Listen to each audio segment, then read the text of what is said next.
Welcome to the Lowdown Podcast with your hosts, Jerry Sullivan and Jacob Cooperman. Your destination for everything sports and current events from two diehard fans with too many takes. Live from their college dorm, it's time to hop into the week's events with a critical eye. Enjoy the show.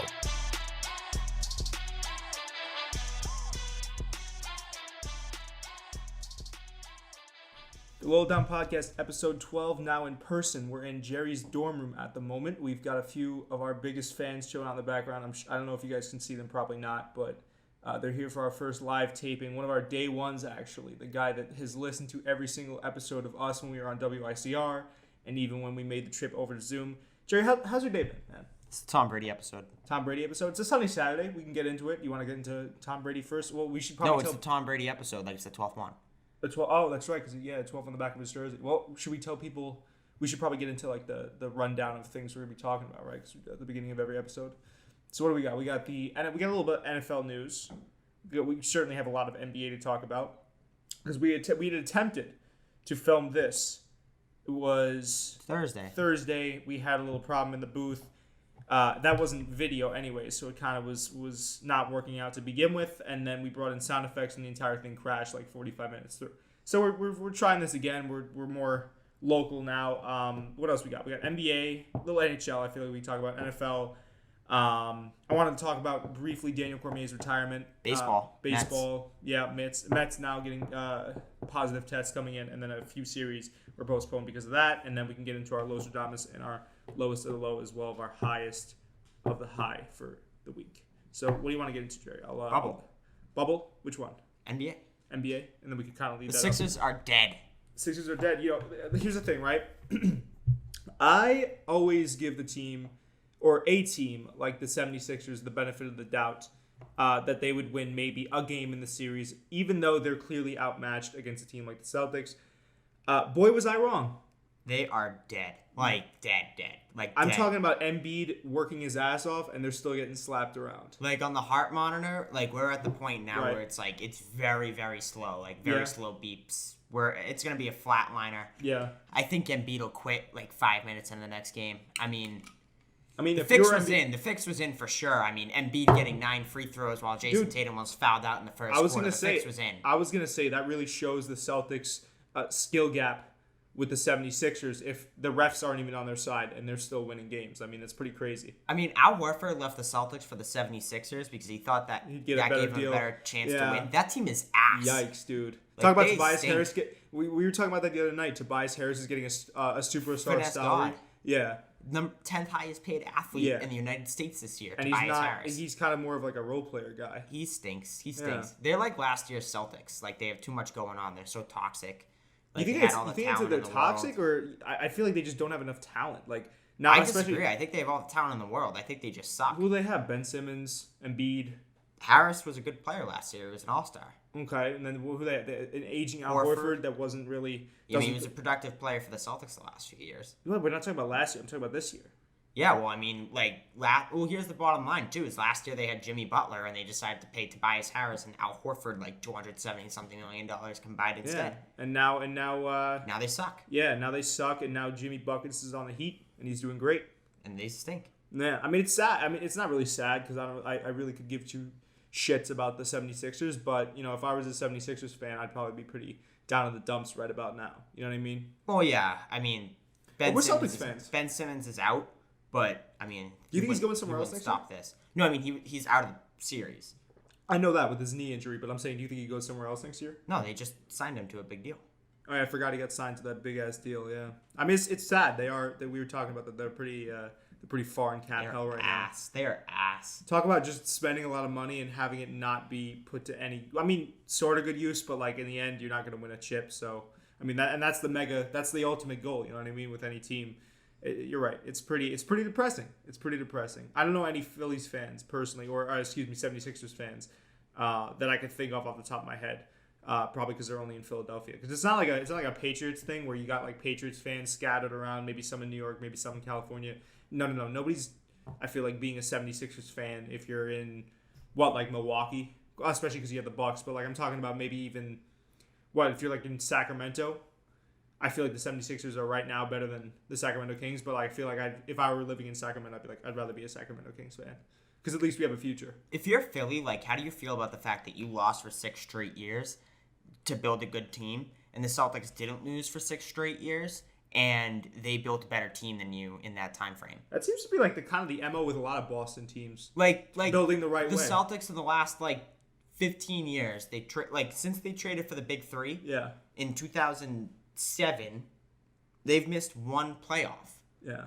It was the year the year after they traded Pierce and Garnett to the Nets. After that, they've made the playoffs every single season and have continued and it's been two different teams since that one trade, but they've made the playoffs every single year. And Philly lost for 6 straight years to build up this young core, and now for the second time in 3 years, they're going to get buried by the Celtics' best player, who Philly could have had, but they traded up so that they didn't have to get Jason Tatum. That stinks. Yeah.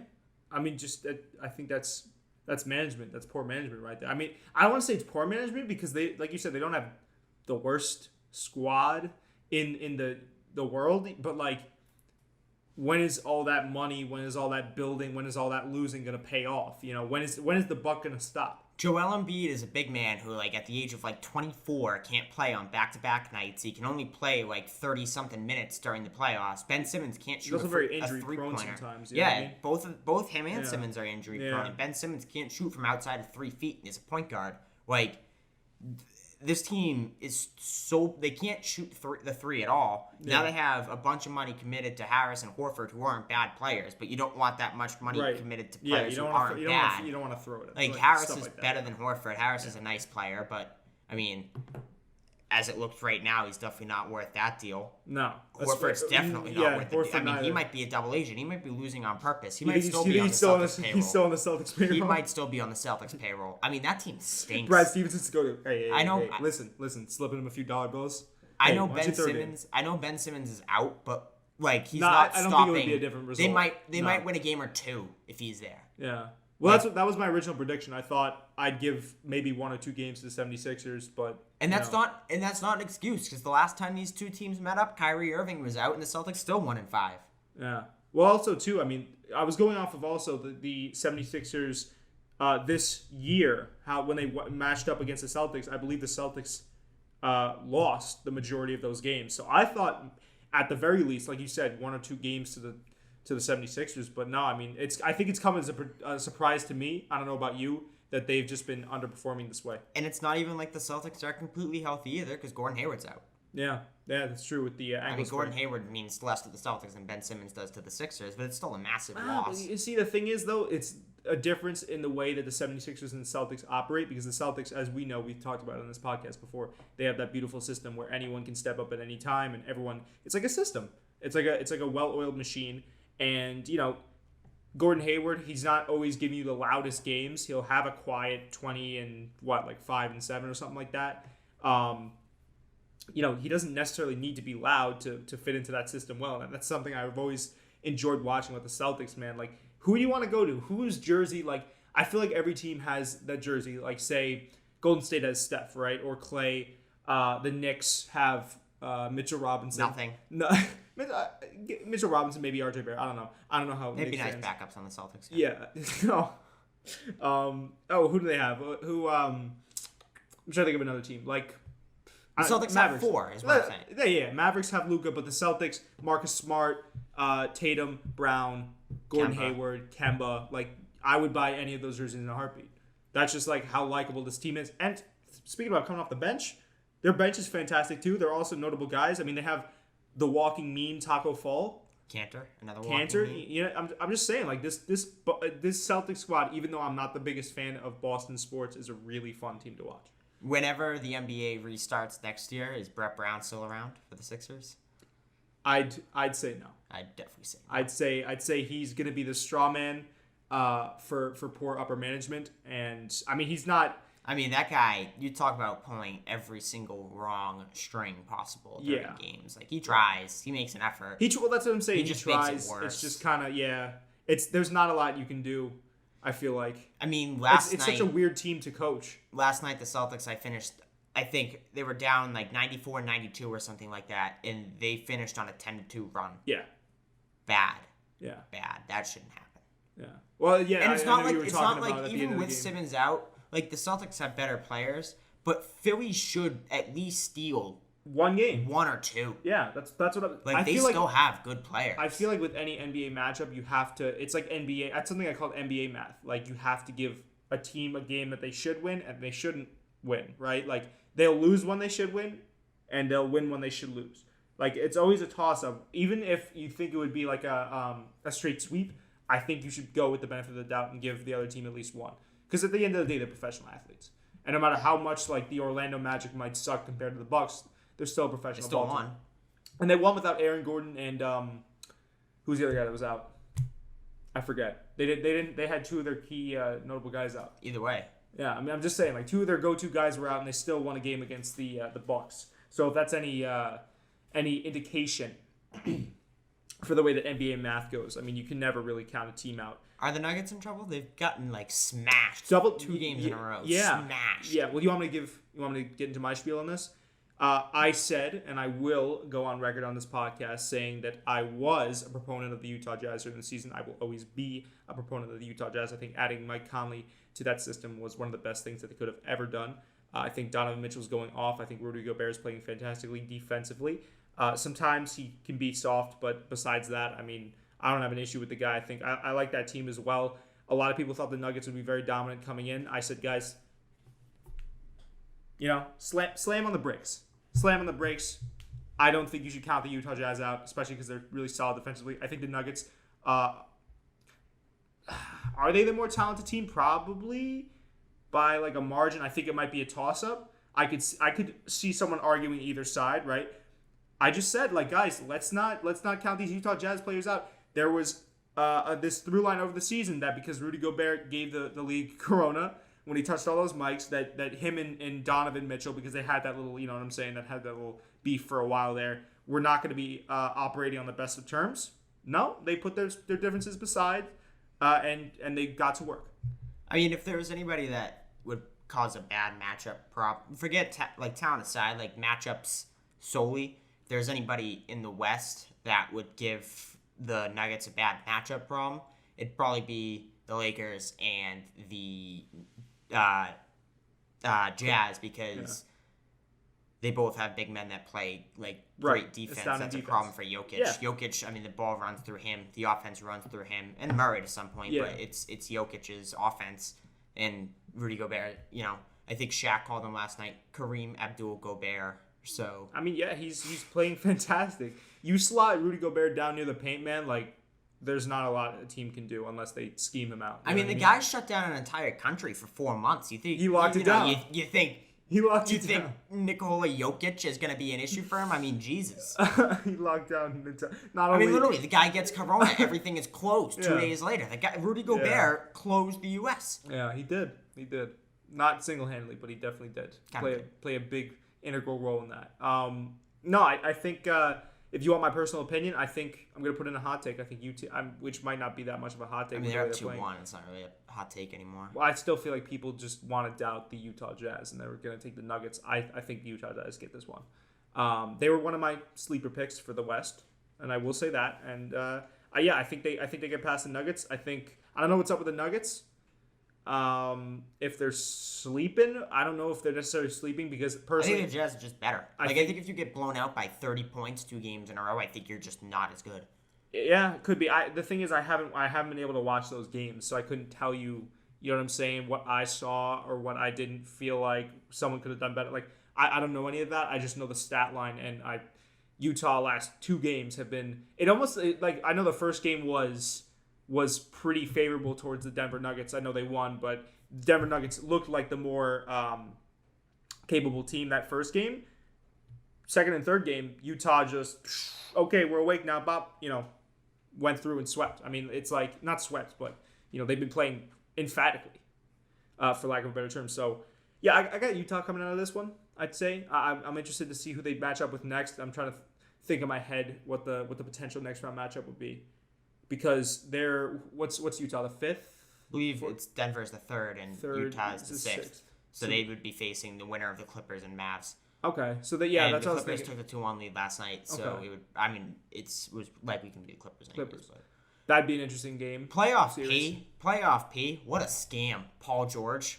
That guy stinks during the playoffs. The calendar flips to April, we're in August now, but the playoffs begin, and that guy becomes a glorified Ben Simmons, essentially. Like, he can't shoot. He can't do anything. He becomes like a really good lock screen for your iPhone. Just like Dame hitting shit over him, you know what I'm saying? The amount of times that he's gave up game. Like, it's just, he becomes a glorified screensaver on your iPhone. I mean, he's basically Kendrick Perkins. Like, he can't do anything. He just kind of runs around. Yeah, he's basically KCP out there. Yeah. Just hacking and running. He loves the city. He loves the city. Yeah. Playoff P. I love what Chuck said. What did Chuck say? He said, you can't be called Playoff P and evaporate once the playoffs start, or never have won like a playoff or something like that. And he goes, they don't call me Championship Chuck. Yeah. Yeah. Pretty funny stuff by Chuck, but I think it's pretty potent what he said, and pretty telling. I mean, I agree with you. I don't know what happens to him. I mean, obviously during the season this year, he was. I think he's just not. I think playoff P. I think playoff P is an urban bad. legend. I think it's a bad thing for Paul George, because now playoff P is associated with bad things. Right. Yeah. If he has a bad game during the regular season, playoff P went out and played that night. You know. Yeah. Just that's his alter ego for when he fucks up. I mean, they better figure it out. You know. Well, they also have a good team around him. I don't know. They have a great bench, Kawhi. But again, you're in the West, so it's really competitive out there. So that raises a lot of questions as well. You know, if one of your star guys, I mean, he is one of the go-to guys for that team, and if he's not performing, then, you know, obviously it hasn't really. It really hasn't affected them against the Mavericks that much. But once they get up, I mean, what happens when they go against let's say they go up against Utah. Let's say they go up against the Clippers or the Lakers. I mean, in the Western Conference Finals, like so many people think it's going to happen. What's going to happen then? You know what I mean? The Lakers, they had one stolen from them, but I think they win in 5. Yeah. That was game 2 was an absolute smash down. Yeah. And Dame dislocated his finger. I don't know how. I mean, he's playing game 3. Yeah, I know, but how's that going to affect his shot? Probably not too good. It won't help. Yeah, definitely not. Might not hurt, but it definitely won't help. Well, I think, yeah. I mean, even if your finger doesn't hurt, having it, I don't know if he's gonna tape it up. How would they do it? I feel like that would also affect the way you shoot the ball, even if it's not hurting. You know what I mean? Well, you have to take that into account. I mean, like I've played. Not to brag, I was a hoop player at one point in my time. I mean, I played with tape on my hand a few times. I mean, I only played a few times in high school, but the few times I did, I played with tape on my hand like once. It's not that bad. What did you shoot from the field? Probably like 1 for 2. I don't know. I only got in for like 10-15 minutes. I want to see. There's a reason I'm here and not playing for the basketball team. Yeah, I mean that's true. There's a reason we're both here, Jerry. Your career usually reaches an end, and for me, it meant an ending that came much earlier than others. Right. But then you found sports radio and sports podcasting. Yeah. And now you're going to be successful in that. You know what I mean? What's the next best thing after playing sports? Making fun of people that play sports. And being able to say that someone's not elite when I've never stepped foot on a basketball court, and I'd probably, Dame would give me. First off, I went to the park yesterday. I went to play ball yesterday. I got dropped off against people that just hoop there on the weekends. Like, I was getting just like step backed on. This guy hit me with a mean spin move, put his elbow in my chest, and just like hit the fadeaway J in my face. I can't compete at that level, but it is fun talking about it. Who's like the worst player in the NBA right now? Or actually, not even the worst one, but let's just say like bench warmer at the end of his career, Jared Dudley. If you played a one-on-one game Tyler Johnson, maybe? Jared Dudley, Tyler Johnson too, whatever NBA player, you get to pick. Game to 20, do you score 1 point? Jared Dudley, I feel like is slow, so I could maybe blow past him. No. Maybe. If game to 20, I take him 21-0.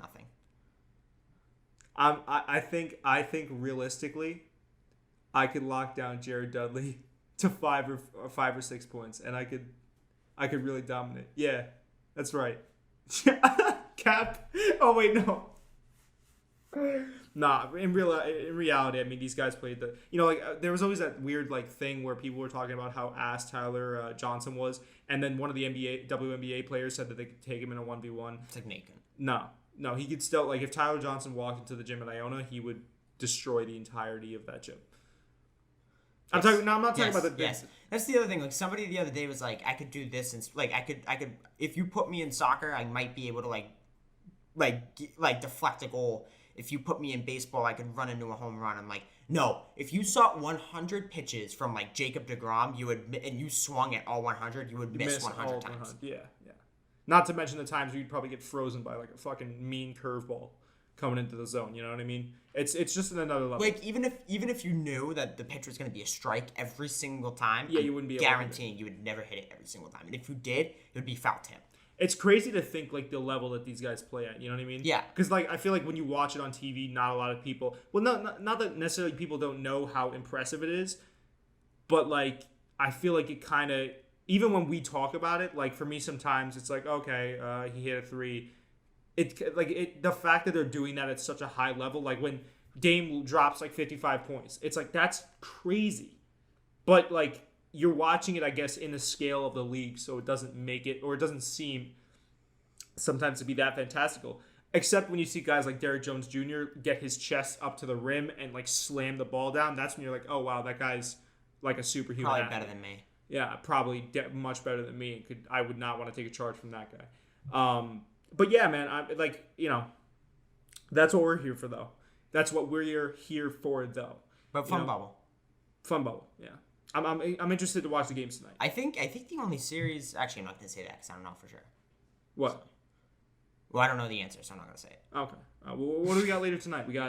It's Rockets, Lakers, Portland. We have the Rockets versus OKC. We've got, I think, Denver versus Utah. And the Bucks and the Magic just got into a massive brawl. Really? Live on air? Yes. Oh, you just saw it on your phone? Surprised I didn't get it. It was like 2 or 3 hours ago. Oh, 2 or 3 hours? It was this afternoon's game. Oh, okay. Punches were thrown. Punches. It wasn't really a punch, but punches were thrown. Who participated? Ennis and, I don't know, somebody in the Magic.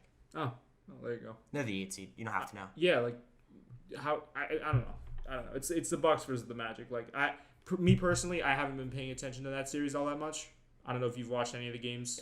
It was fun when the Magic were going to win the series in 4, but now that now that Giannis and the Bucks it's are like, the wait a NBA. second. It's the NBA. What you think is going to happen is usually exactly what's going to happen. Yeah, there's not a lot of parity in the league. What do you want to get into next? NHL, NFL? Yeah, the NHL. I mean, a lot that happened, people didn't think would happen. Yeah. So Islanders, Wild, Capitals. Islanders and Capitals, Bruins and Lightning, and then in the West. How confident are you about the Bruins going against the Lightning? That's a tough drop. I know. The NHL screwed over the Bruins because the Bruins were up by 8 points at the end of the regular season. 8 points. You get 2 points for a win. So they were up by 8 points. So nobody in the round robin, they played 3 games. So if you factored the regular season into the round robin, nobody would ever be able to catch the Bruins. So the NHL was like, all right, well, whoever wins the round robin is the 1 seed. That's kind of messed up because the Bruins still finished with more points than anybody else if you included the regular season. But now Philadelphia, who finished 4th in the regular season, gets to face the Islanders, who I think most would agree is the easiest opponent remaining. And the Bruins get the Lightning, who I think most would agree that's probably the 2 best teams remaining in the East. So that's kind of the Lightning was they were really emphatic last year, right? Didn't they break the record for some record? They were like one of the best teams in regular season history, and then they got swept by the 8th seed Blue Jackets. Oh yeah, that's right. Yeah. I remember that being like really underwhelming. Well, that's the thing though. Like with hockey, like the 8th seed wins all the time. Like the 8th seed has many times before gone on to win the Stanley Cup. Was that what happened with it was the Canadians this year, right? They were the worst team. Yeah, they were upset the Pittsburgh Penguins. Yeah, they were the worst team in the entire playoff, and they won their qualifying round. Wild. I remember our boy Urinating Tree. I had him on the podcast. Shout out to him. He had an absolute aneurysm. Like I saw his video on it, and he was like screaming at the top of his lungs because it's like, how could you drop a game to the Canadians? They're terrible. You know, but I guess sometimes they just play like they got nothing to lose. Well, I mean, certain teams underestimate them. Hockey's different than basketball too, where it's like. In basketball, like if you have like that 1 or 2 player, but in hockey, like weird stuff happens. Like, you know, a couple of bounces go one way or the other. Like weird stuff happens. It's a different game. I really gotta get into hockey more. Like I've always wanted to be an NHL guy, and especially now that I've been watching you and your Bruins. I mean, even look at a team like the Islanders. Like their best player leaves last year, John Tavares. He goes to Toronto. Since right. John Tavares left, they've been better. The Islanders have won 2 playoff series. The Maple Leafs have won 0.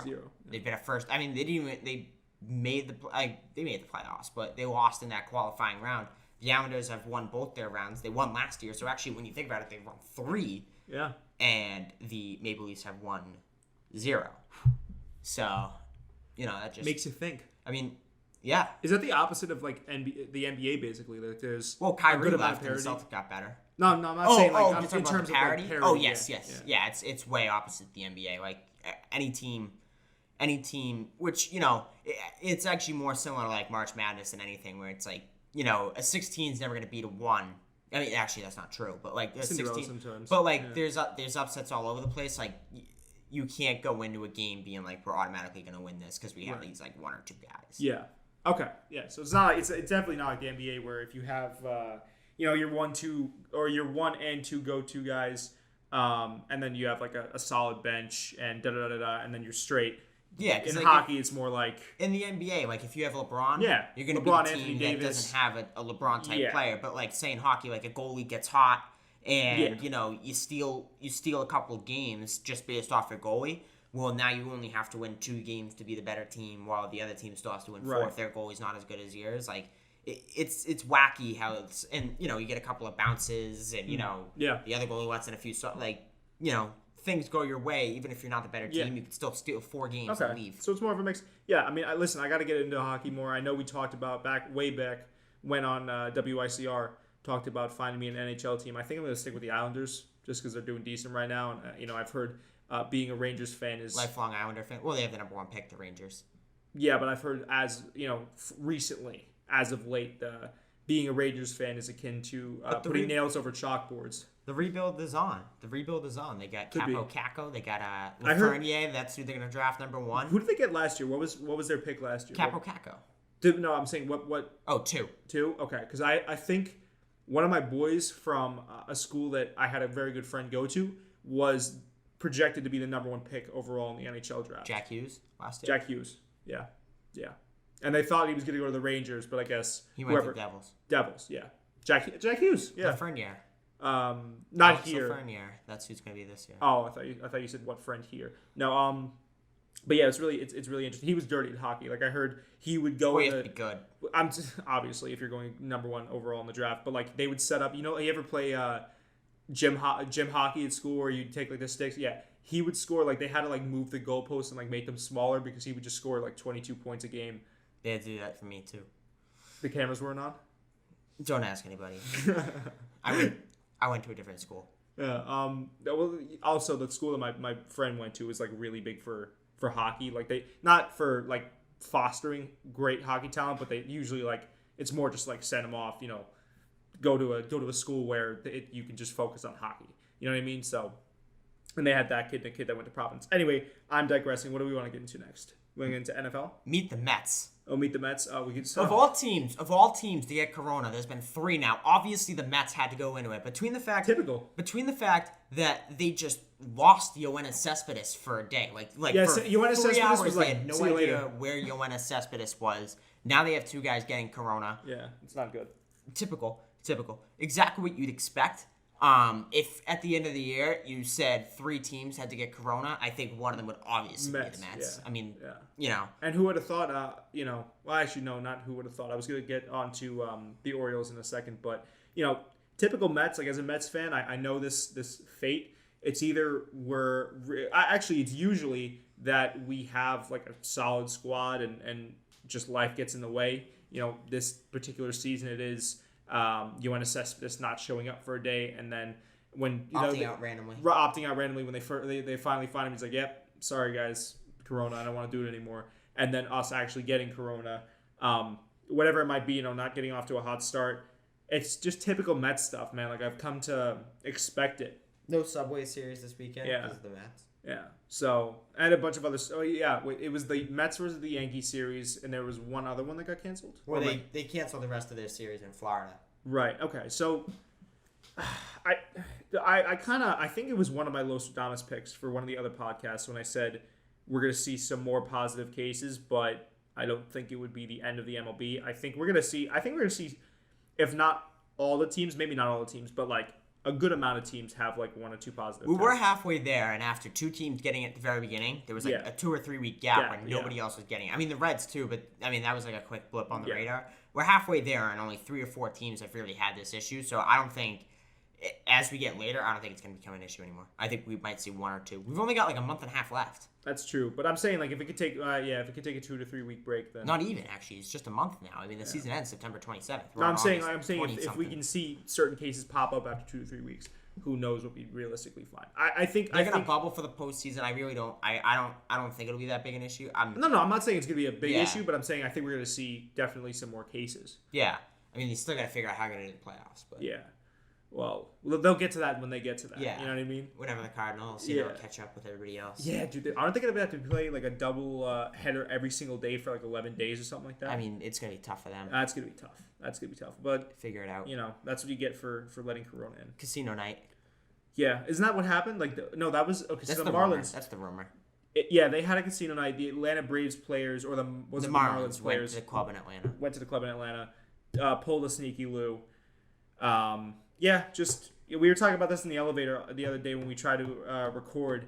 I think the NBA does a great job of getting its athletes. Because they bubbled. Also because they're bubbled. I'm saying like not leaving the... I mean, they could, in theory, leave the bubble. I mean, we saw Sneaky Lou do it. He said he needed to attend whatever. I think it was but nobody would leave now. Like, if you're in the bubble, it's one thing for Lou Williams to do at the beginning when it's the regular season. There's no way anybody would leave now. I'm not saying that... Okay, I'm just saying, like, I think the NBA, even at the beginning...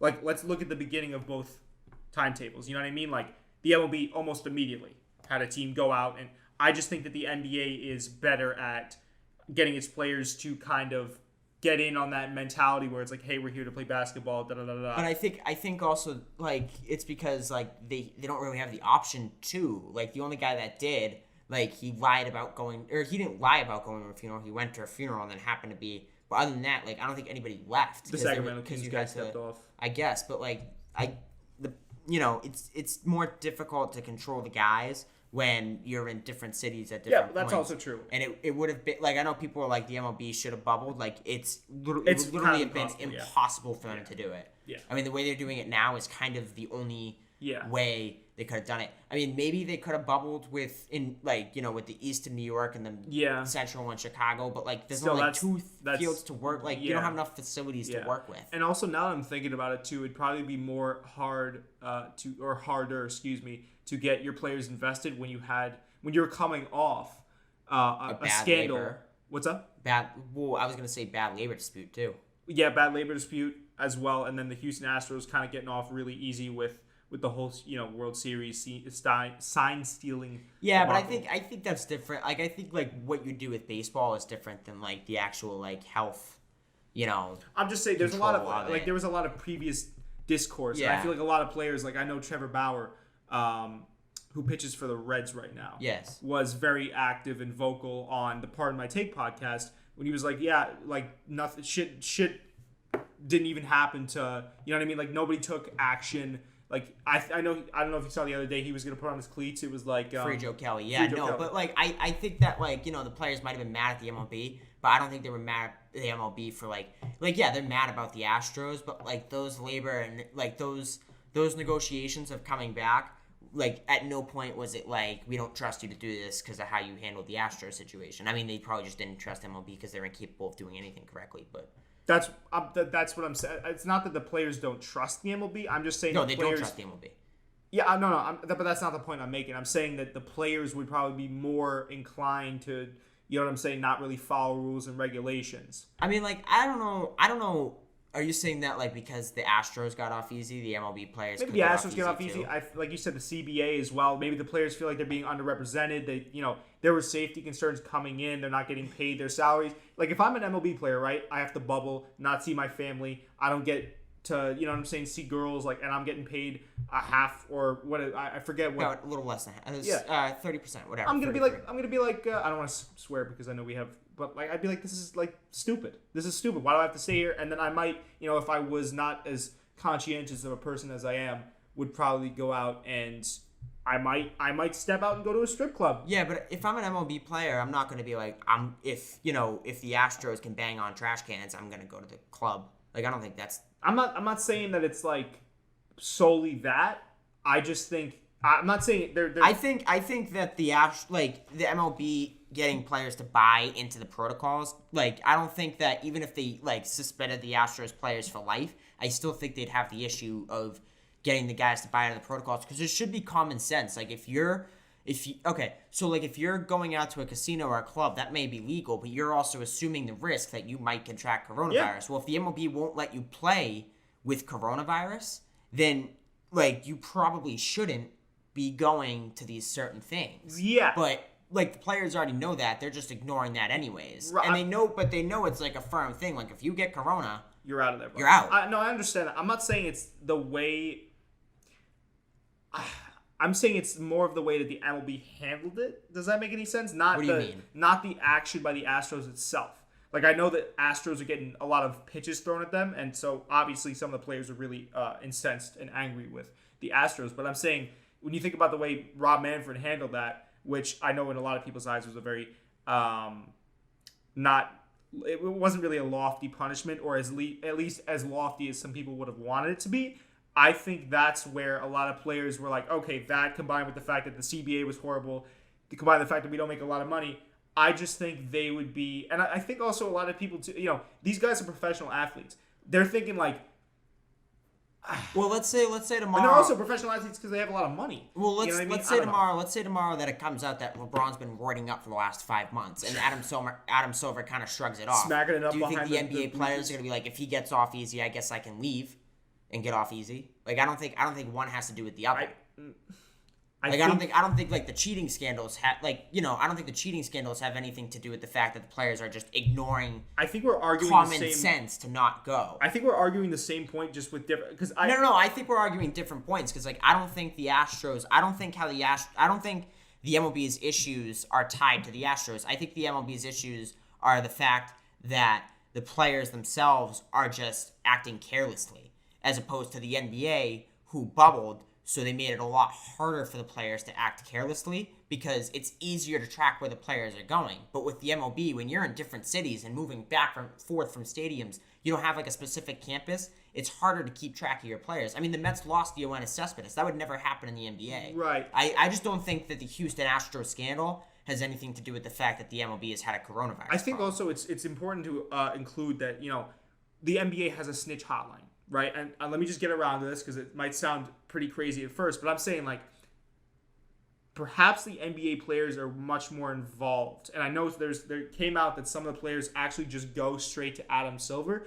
I think that just because you necessarily bubble players, and from the reactions I've seen from players, some of the players were like complaining and bitching and moaning about their hotel rooms, but some of them were also like, hey guys, we're here to play basketball. I think that the NBA, and it's something that's been said on TNT a lot, like the NBA operates as a family. Now, I can't speak on the MLB because, again, I don't think anybody will argue the fact that the NBA handled it better, but I also think that the NBA had an easier way of handling it, because 100%, they only had to send 22 teams down there as opposed to the whole league, and and most of those teams like they went from 22 to 16 in 2 weeks. In another 2 weeks, they're going to go from 16 to 8, right? So they don't have to keep 22 teams there forever. But baseball bubbling and keeping it's much harder. 16 teams or 10 teams, however you do it. I'm not arguing it's that point. Just, that it's harder. I think the reason the MLB has a corona problem, like if the NBA at the start of their season, like if the roles were reversed and corona broke out in September or October of last year instead, I don't think the NBA would have had as easy of a time to do it. And maybe it is baseball's problem, and we'll find out when football starts next month. But I just think that, like, even if the MLB, going back to the original point of this conversation, I just think if the MLB suspended every single Astros players for life, I still think that 4 teams have outbreaks. Yeah, I will concede that point. I think it would be the same, but I don't think having that, whole Astros scandals helps at all. I think it actually makes things worse. I'm just saying it could be part of that conversation where it's like you consider what's going on, you put the pieces together. So I just think like, well, if I'm the MLB, right, and they don't do anything about the Astros player, or I'm an MLB player, I might even say like they didn't care about me for the Astros situation. Are they doing enough now? So I would actually be like, I don't think.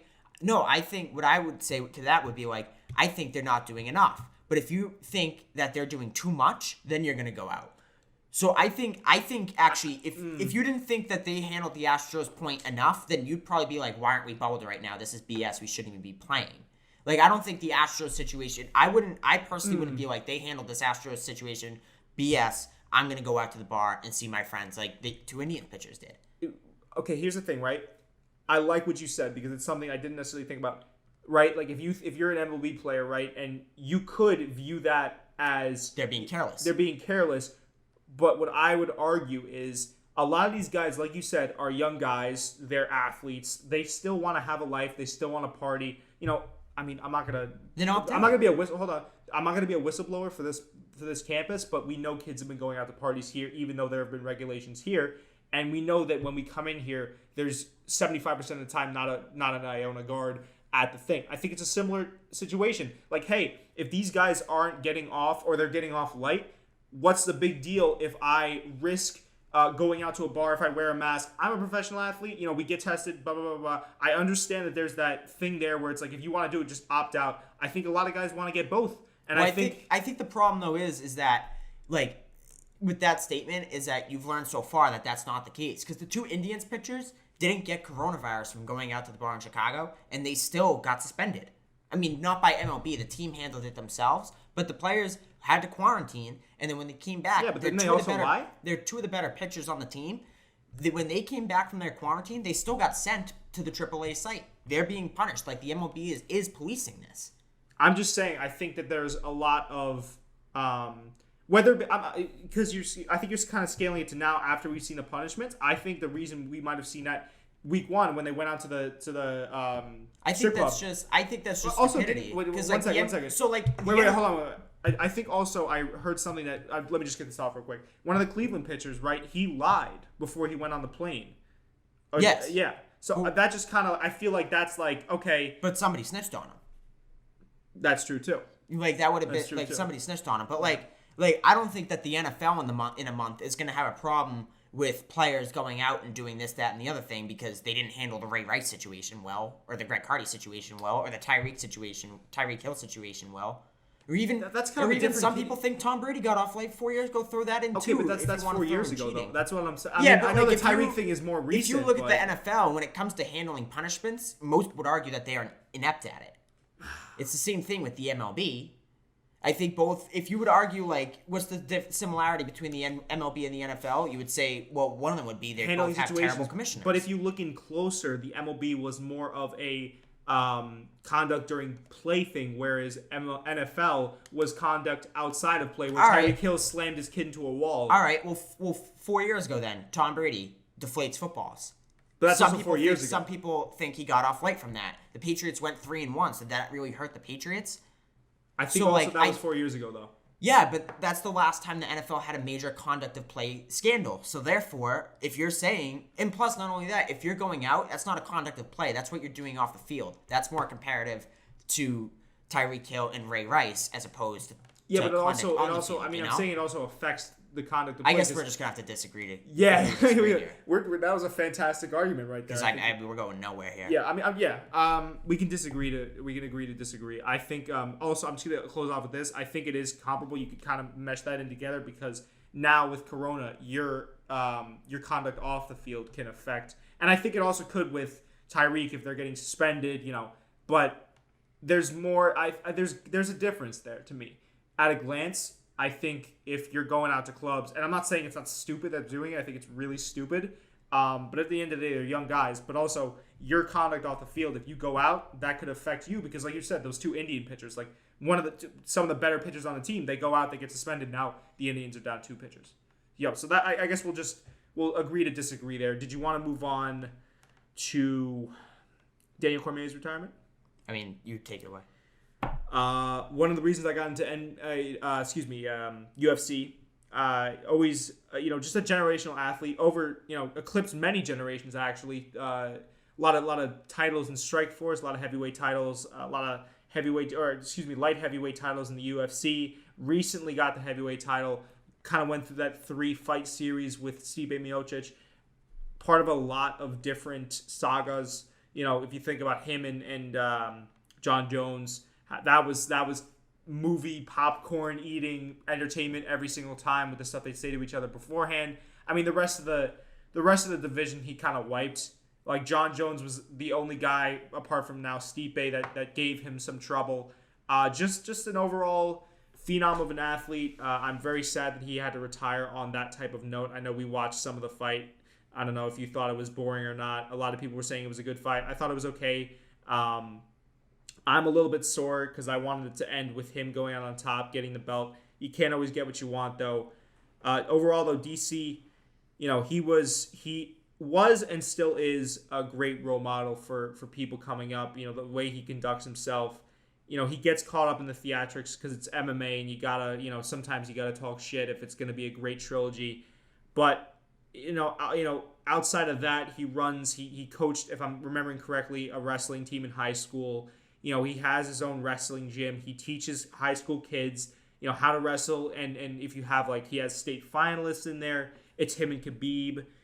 They're teaching the new generation their craft. So that's something I can always admire about DC.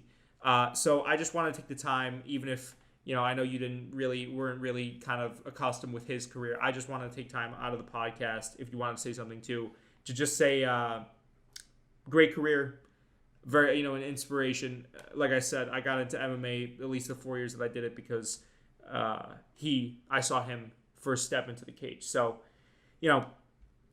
hats off to Daniel Cormier, and I wish him a good retirement. And now he can eat all the chicken that he wants and all that stuff. He can eat all the bad food that he wants. He doesn't have to worry about making weight anymore. So I'm sure he's happy with that, and he's more happy to spend time with his family. With that, I mean, I guess what else we got? We went over NHL, MLB, NBA. You want to do our Lolo down and low-stradamus? Did you want to start it off? Yeah, my pick of the week. I think we're in late August now, about 3 weeks away from the season. Right. I think that this is the low-stradamus. This is my pick of the week. I think that up until the first week of official practices, like the week before the first game, I think the Patriots have even reps and actually have an actual quarterback. Everybody. I don't think Cam Newton is the shoe-in starter still. Yeah. That's my prediction. I predict that the Patriots. I predict that the Patriots won't announce their starting quarterback until literally the first drive of the season. You think so? I don't think you're gonna know. I mean, you might know, but I don't think you're gonna know. I think a lot of people, and we were talking about this in the pizzeria the other night, a lot of people think because it's Cam Newton that he's immediately going to get the starting job. He's not. I know Bill Belichick too well to say that Bill Belichick would let that fly. We were talking about it too. You said it's going to be neck and neck. If one guy messes up, the other guy takes the reins. I agree.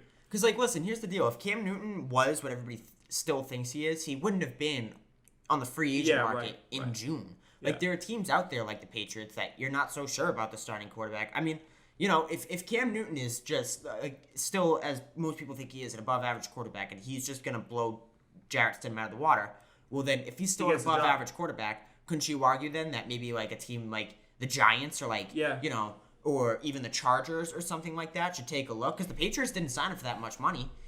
If Cam Newton was that good, why didn't the Chargers go out and sign him? Because if he's that good, then he's definitely better than Tyrod Taylor and Justin Herbert. I know a lot of people, and I don't know if I'm sure you saw the interview when he got signed to the Patriots, and he sat down, I forget with who it was, but he said that, a lot of teams had passed up on him, and that had given him a lot of motivation. So there are questions there, even though he is Cam Newton. And listen, if Cam Newton wins the job and goes out and plays like he used to, then this signing is genius. I think the signing is genius either way, because even if he stinks, right, you don't lose anything out of it. So you have to bring a guy like Cam Newton in. It would be stupid not to. Yeah. But to say that, especially if they got him for a bargain deal too. And you know what? He's probably gonna if I had to lay the odds down, I'd say it's a 75% chance that Cam Newton is the starter week 1. Yeah. But there's still a pretty good chance he isn't. But he's probably going to be the guy. But acting as if the Patriots went through 3 months of the offseason viewing Jarrett Stidham as the guy to go forward, and now all of a sudden, because he throws 3 interceptions in a day in training camp, he stinks and Cam Newton's the guy. Like, neither of them, number one, have been very good in training camp. But I just don't think that if Cam Newton was viewed across the league as elite, as a lot of people are saying he is, an elite starter, like people say he is, then I just don't think that he would have been a free agent on June 20, whatever, when the Patriots signed him. Yeah, no, I agree. I even if, like you said, like there's a 75% eventuality percentage that he's probably, if I had to pick, Cam Newton would be the starting quarterback week 1. But that's not to say that... Even if that's... Wait, hold on. Even if that's the case, you still have Jared Stidham. And let's not forget, Belichick, like you said, has been praising him. I mean, he calls Stidham Stid. He never called Gronk. Yeah. Like in the last time Belichick made up a nickname for any of these guys. Right, yeah. Bill Belichick's high on him. Yeah. Yeah. So it's good. It's gonna be cool to see. And you said he's a dual threat quarterback, right? He was the number 1 quarterback coming out of high school for his class, and he was in a quarterback class with Darnold, Burrow, Lamar Jackson, like a bunch of guys that can play. Yeah. Josh Rosen too. Yeah. So I hate to say it, man, because I feel like I'm slowly over the course of this podcast becoming more and more of a Boston fan, but I kind of am interested to see what the Patriots do this year, especially because kind of like half their defense opted out due to corona reasons or just left. And then the low of the week.